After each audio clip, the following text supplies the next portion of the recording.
Hi readers, welcome back to my channel, Lila Wanders and Reads, and welcome to my weekend books.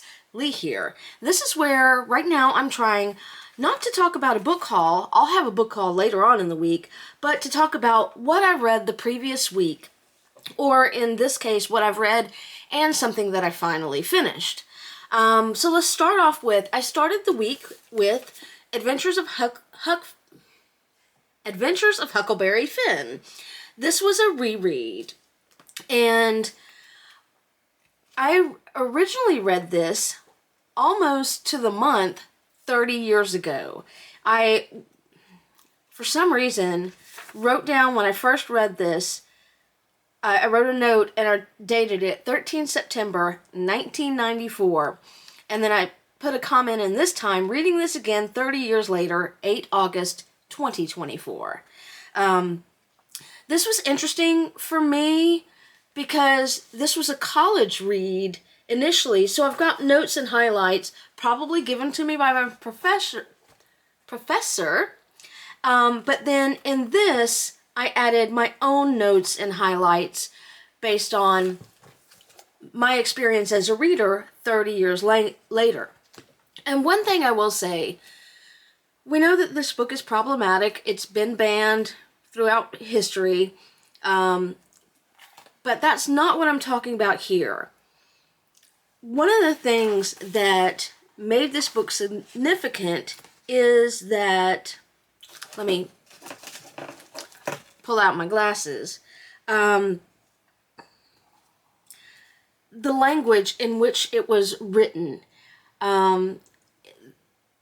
This was the first novel that was written kind of in the vernacular rather than literary language. And so for that, it's significant.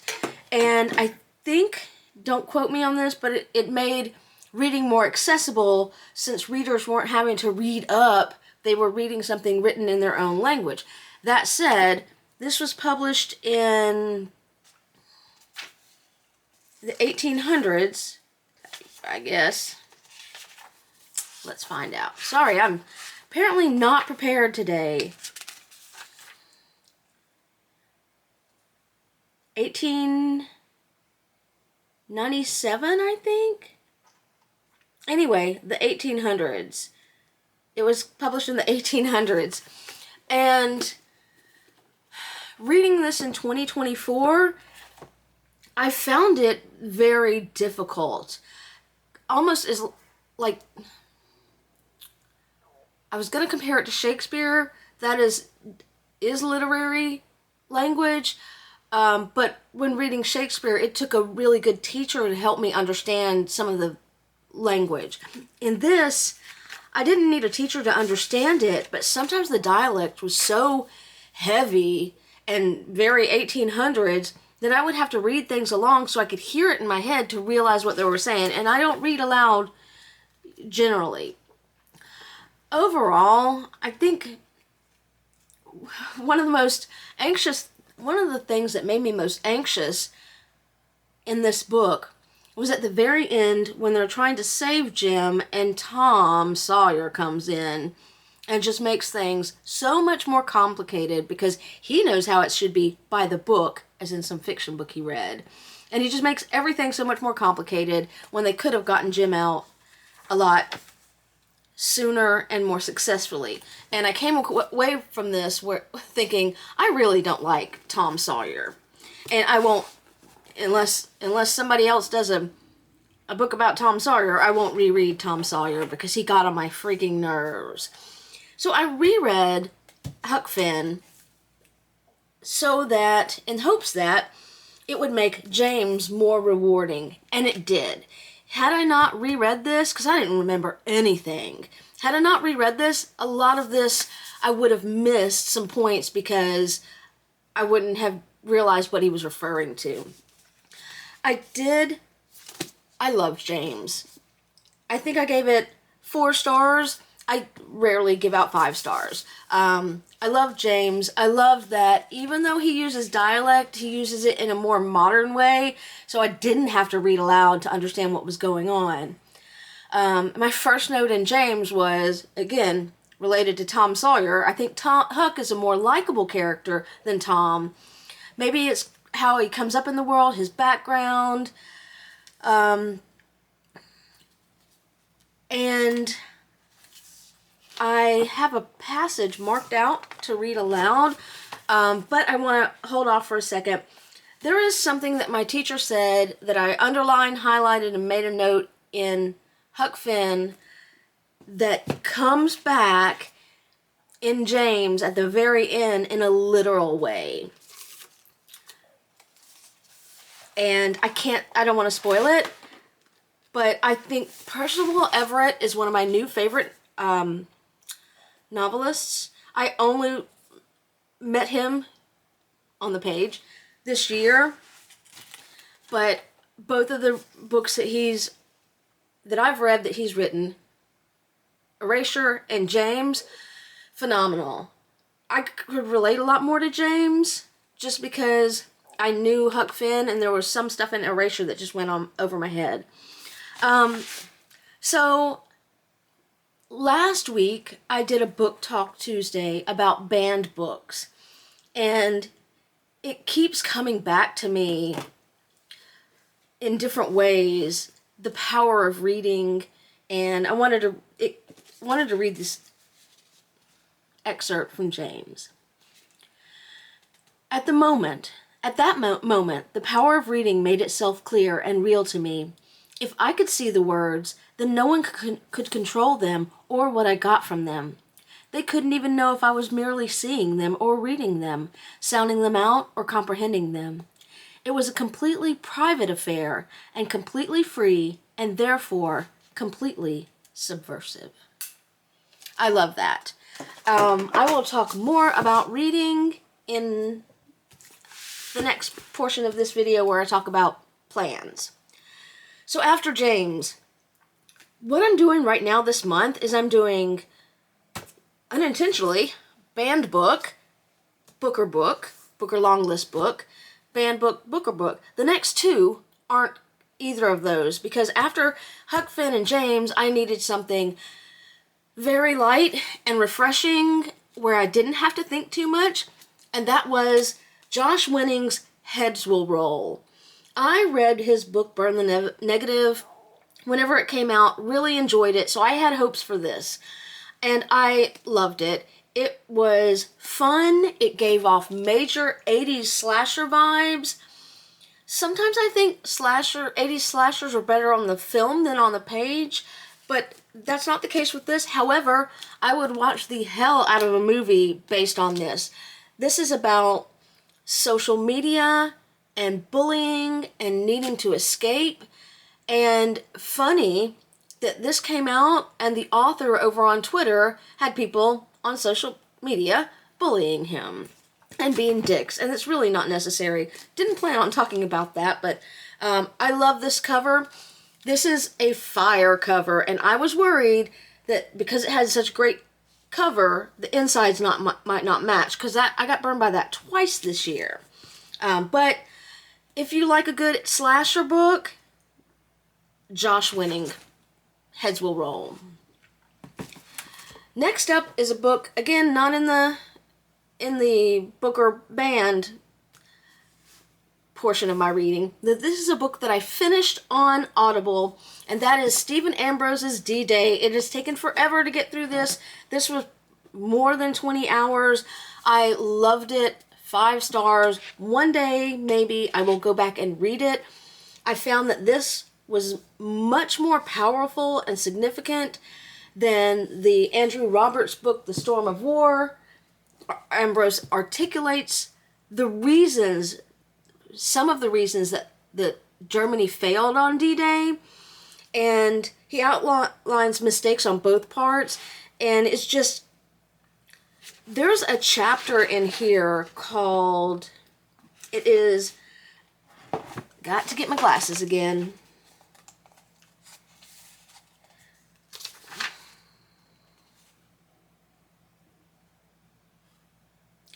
Okay, this is about the 2nd Ranger Battalion on D-Day morning, and it's called, I think it's when they're scaling the cliffs, and one gentleman years later comes back and looks at everything. He's like, will you tell me how we did this? And that is the title of that chapter. It was fantastic. If you have any interest in D-Day or in World War II, I highly recommend it. I did not retain as much because I was listening to it as I drove, usually to work and back. And I must confess, sometimes when I'm driving, I tune out. So I try to pay attention. I'm trying to pay better attention, but it is what it is. Next up is a Booker long list contender, and what is going to go down as one of my favorite books of the year. That is The Safekeep by Yael van der Wouden. Sorry. And I loved this book. I went through thinking I'm just reading some... First of all, it's not gothic, but it gave me gothic vibes because of how Isabel reacted with relation to the house. But for most of it, I thought I was just going along reading some lesbian lit fic, and then part 3 arrived. And that is when the author flipped the switch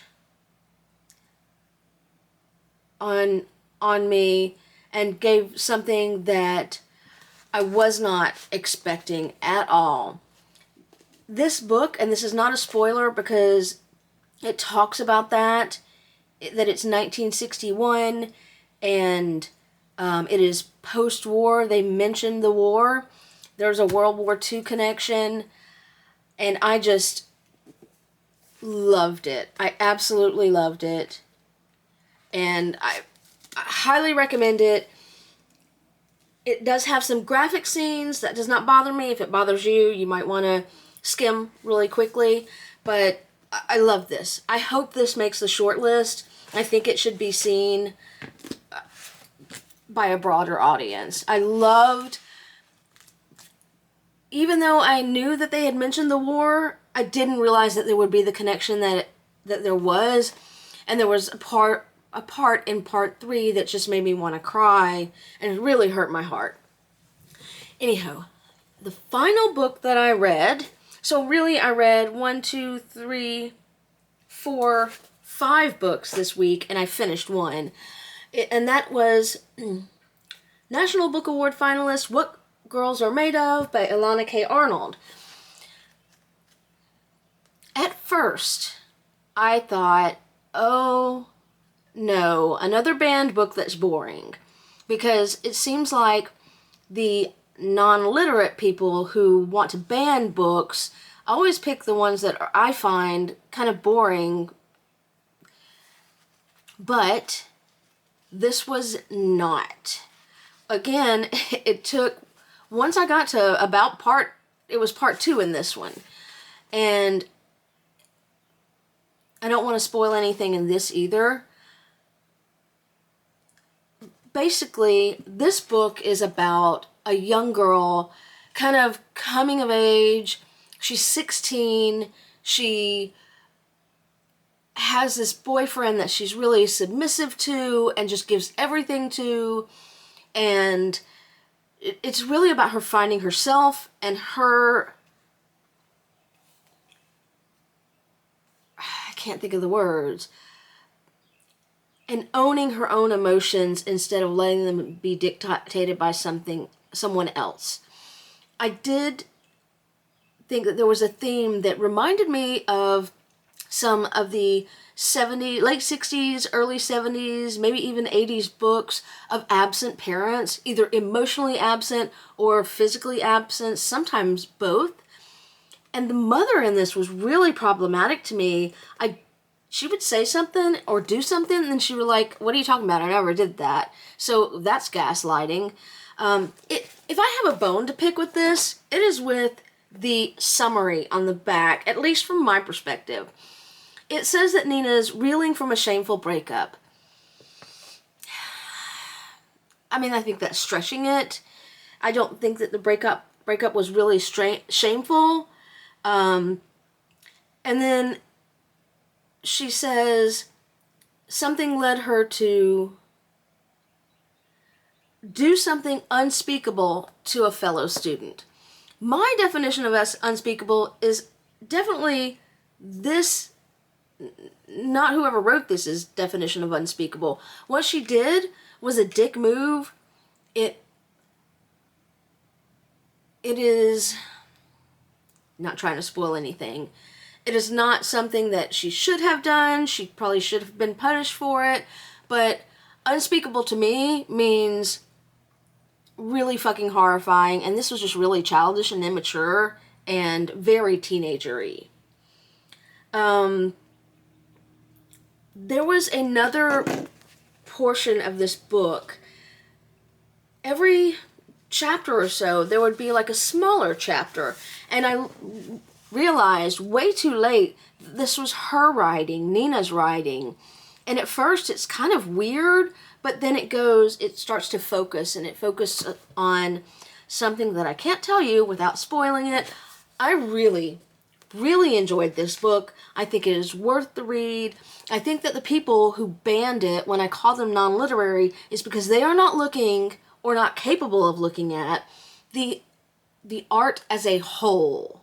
If you just take a portion of a chapter and you say, oh, there's masturbation in it, and you don't look at the whole thing, there was an overall redeeming message, and you just rob readers of that message.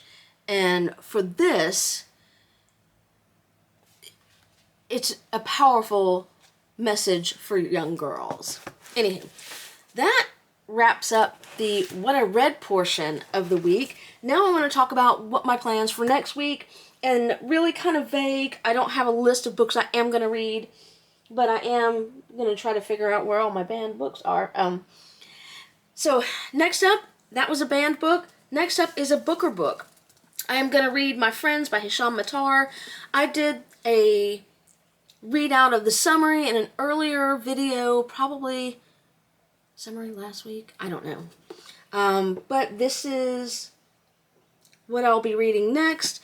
It's about Libya, a young boy who grows up in Benghazi and then moves to Europe. I can't remember if it's Paris or London. Oh, Edinburgh he goes to, and then he ends up in Paris somehow. Looking forward to reading this. It feels kind of timely. I finished up D-Day, and originally I had planned to not listen to anything for a few days, but I needed to charge my phone, and it wanted to restart D-Day, so I started The History of Sound Stories by Ben Shattuck. Shattuck? I don't know. So this one I haven't talked about, because I hadn't intended to start it so soon. 99.9% of the time, I do not listen to fiction on Audible in my car, because, as I've said, I tend to zone out sometimes in the car, and if I'm reading something about D-Day, I know how it ends, so I'm not going to miss anything crucial, and I can always backfire. But in fiction, and even short stories, I can miss a critical point because I'm not paying attention really well. But I got this because it's got a full cast of individuals reading these stories. So, and I always really like that. So, this is billed as a stunning collection of interconnected stories set in New England, exploring how the past is often misunderstood and how history, family, heartache, and desire can echo over centuries. In 12 luminous stories set across 3 centuries, the history of sound does just what that says it's going to do. The haunting title story recalls the journey of 2 men who meet around a piano in a smoky, dim bar, only to spend a summer walking the Maine woods collecting folk songs in the shadow of the First World War, forever marked by the Odyssey. Decades later, in another story, a woman discovers the wax cylinders recorded that fateful summer while cleaning out her new house in Maine. Shattuck's inventive, exquisite stories transport readers from 1700s Nantucket to the contemporary woods of New Hampshire and beyond, into landscapes both enduring and unmistakably modern. Memories, artifacts, paintings, and journals resurface in surprising and poignant ways among evocative beaches, forests, and orchards, revealing the secrets, misunderstandings, and love that linger across centuries.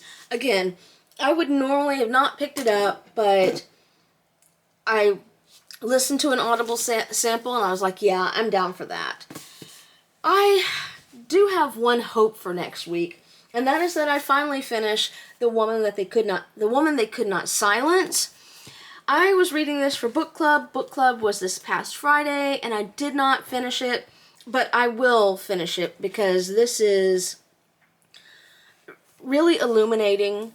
I had read that passage from James about the power of reading, and novel reading could be something that women were put away for, institutionalized in insane asylums. This really just is a powerful book, and it reminds me of the ways that women have fought throughout centuries to make things better for other women and other people in general. And it's just really important, really timely, and I'm hoping to finish it this week. And that is it for my weekend books. I hope you've had a good week reading. I'd love to hear about what you read this past week. And if you've got any comments on any of these books, please put them down in the comments box section. I also finally got approved for I forget the name of it now, I'm having a blonde moment. It's on the tip of my tongue.